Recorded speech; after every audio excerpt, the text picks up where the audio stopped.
Once upon a time, Buddha was walking with a disciple. They had both taken celibacy vows. They vowed not to marry or to be in the company of female friends. They were not allowed to even talk to women. They had decided that this was the path to God. They wanted to focus on enlightenment. The disciple and Buddha were traveling from one village to the other through a dense forest filled with animals and birds. Buddha was explaining to the disciple the purpose and meaning of life. They came across a river. The river was deep and the currents were fast. The Buddha and the disciple were very strong swimmers and decided they could swim across to the other side of the riverbank.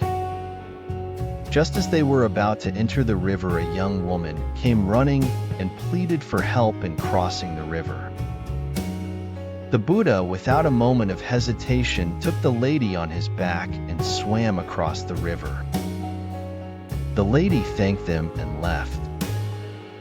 The disciple and the Buddha walked in silence for a long time after that. They reached the village they had set out for and were about to retire for the day.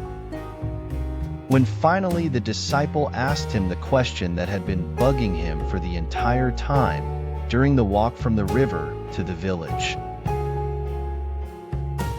"Oh great Buddha, I don't mean to be impertinent, but a question has been at the back of my head for a long time. We have taken celibacy vows, and yet you took the lady with you in the river. Isn't it against our principles?"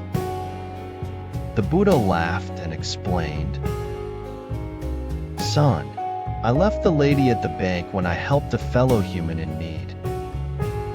You are the one who is carrying her in your head." The disciple finally realized that it wasn't the exact words of the vow that matter, but the spirit, and that our thoughts are a bigger burden than any other physical burden we may have.